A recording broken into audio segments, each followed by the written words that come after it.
Lesson 188. The peace of God is shining in me now. When I read this title, I was thinking, peace of God, I thought it was feeling. So I felt like, okay, I feel the peace of God within me now. That sounds natural, but here, the peace of God is shining in me now as if the peace of God is the light. But Jesus is actually telling in this lesson that peace of God is the light, and light is the peace of God. Okay, let's go. Why wait for heaven? Those who seek the light, like outside, those who seek the light outside, are merely covering their eyes. Covering their eyes, they don't see. They're seeking the light, but because they cover their eyes, they don't see the light. The light is in them now. The light is in them now. Enlightenment is but a recognition, not a change at all. So it's very interesting. Enlightenment is not a change, but a recognition that the light is in you. So enlightenment is not a change, but a recognition that the light is in you.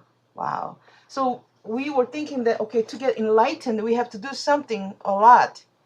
Yes, some things are required, and then like such as studying, meditation, all that. But actually, enlightenment is but a recognition, not a change at all, that the light is in them now. The light is not of the world, yet you who bear the light in you are alien here in this world as well. The light came with you from your native home and stayed with you because it is your own. It is the only thing you bring with you, and from Him, who is your source. It shines in you. The light shines in you because it lights your home and leads you back to where it came from, and you are at home. You know, I actually when I watch the YouTubes about the near-death experiences, people who experience the near-death experiences, they speak of going into the light, and then they say they follow that light into a world of love and peace and oneness. And that is our home. So we came from such a world of love and peace and oneness, and that we came with the light. So the light came with you from your native home, which is heaven, the word of love, and stay with you because it is your own. It is the only thing you bring with you from Him who is your source. The light shines in you because it lights your home and leads you back to where it came from and where you are at home. The light cannot be lost. The light in us can be obscured, but cannot be lost. So why wait to find the light in the future? It is now in us, or believe it has been lost already or was never there.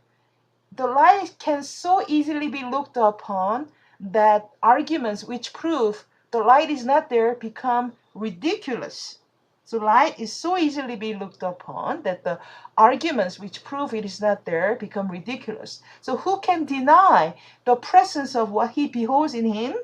It is not difficult to look within, for there, in within all vision stars. There is no sight, be it of dreams or from a truer source, that it is not but the shadow of the seen through inward vision. So inward vision, in there within the perception starts, and within the perception ends. The perception has no source but inward vision. So inward vision is this. So peace of God is shining in you now. So here, paragraph 1, paragraph 2 talks about the light is in you now. The light is shining in you now. And here, the peace of God is shining in you now. So light is the peace of God. And from your heart, the peace of God extends around the world. The peace of God is not static. It is active. It is extending around the world from your heart. The peace of God pauses to caress each living thing and leaves a blessing with it, which remains forever and forever. What it gives, what the peace of God gives, must be eternal, The peace of God removes all thoughts of the ephemeral and valueless. It brings renewal to all tired hearts. So as the peace of God is shining, extending from our heart, it brings renewal to all tired hearts. Everybody's tired, that renews and refreshes and lights all vision as it passes by. And all of his gifts are given to everyone. So as we are extending the peace of God, it comes with so many gifts. All the gifts are given to everyone. So it's very powerful. It's like a frequency, it's like energy. So everyone unites in giving thanks to you who give the peace of God and all the gifts of the peace of God, and you who have received the peace of God. The shining in your mind, the light is shining in your mind, the peace of God shining in your mind reminds the world of what the world has forgotten, and the word restores the memory to you as well. So from you, salvation radiates with gifts beyond all measure, given and returned. To you, the giver of the gift, does God Himself give thanks. So as we become the giver of the gifts, God gives thanks to us. In His blessing, does the light in you shine brighter, adding to the gifts you have to offer to the world. So peace of God can never be contained. The peace of God within can never be contained. It's not static. Who recognize the peace of God within himself must give it. So we only know that we have by giving it. The means for giving it are in his understanding. We don't have to figure it out. We will know how to give. And he forgives because he recognizes the truth in him. The peace of God is shining in you now and in all the living things in quietness. So many times when it talks about quietness, I'm automatically thinking of meditation. When we are meditating, so in quietness, it is acknowledged universally. What your inward vision looks upon is your perception of the universe. Sit quietly and close your eyes and meditate. And the light within you is sufficient. It alone has the power to give the gift of sight to you.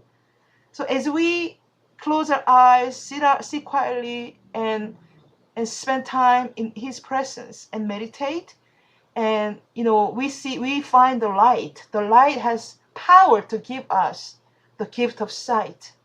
So exclude the outer world. Forget about the outer world. Exclude the outer world and let your thought fly to the peace within. Let your wandering thought fly to the peace within, and they know the way. For honest thoughts, untainted by the dream of worldly things outside yourself, become the holy messengers of God Himself. Here is I'm thinking about our thought is like a stream, it's like a river or stream, creek, but that stretches all the way from the world outside where our focus is to the source at the center of our being, because this our thought as a streams flowing outside the world outside, it mixed with and dirt and debris, and then it's kind of mixed with the dirty stuff, and then unwanted things and stuff like that. But as we are meditating, as we are sitting quietly, and this thought and comes down to the within and bottom, deep down in our heart, and it gets clean, and then it becomes the honest thought, and then under this thought that are mixed, there is honest thought, untainted by the dream of worldly things outside yourself, and become the holy messengers of God Himself. And these thoughts you think with God, we find the thought that thoughts with the thought I think with Him. So these thoughts you think with Him, they recognize their home. So we need to sit down and then let the thought, all the wandering thought calm down and find the way to home. And then this honest thought and the thought that you think with Him, they recognize their home, and they point surely to their source where God the Father and the Son are one. So at the deepest part of our heart, at the source, at the center of our being. That is a place where God the Father and God the Son are one. We are one. There is a field of oneness. So God's peace is shining on them, and they must remain with you as well. For they were born to these thoughts, these honest thoughts, the thought that you think with God, were born within your mind as your mind was born in God's mind. They lead you back to peace from where they came, but to remind you how you must return. So these thought that you think with God, this thought, the true thought, heed your Father's voice when you refuse to listen. Many times when we have so much resistance, we don't want to listen, we refuse to listen. But when we refuse to listen, these thoughts heed your Father's voice, and they urge you gently to accept His word for what you are instead of fantasies and shadows. They remind you that you are the co-creator of all things that live. As the peace of God is shining in you, it must shine on them. We practice coming nearer to the light in us today. We take our wandering thoughts and gently bring them back to where they fall in line with all the thoughts we share with God. We will not let them stray anymore. We let the light within our minds direct the wandering thought to come home. We have betrayed them, ordering that they depart from us. And now we call them back and wash the wandering thought clean of strange desires and disordered wishes. We restore to them the holiness of their inheritance. These strange desires and disordered wishes are the dirt and the debris. They are actually causing all the sufferings in our lives. So we really need to be diligent to meditate and pray and contact God, and practice the Course in Miracles daily. That's how we wash our mixed thoughts, wandering thoughts, clean of strange desire and disordered wishes, which cause so much suffering in our life. We don't want to suffer anymore. We restore to them the holiness of their inheritance. Thus, our minds are restored with them, with our thoughts.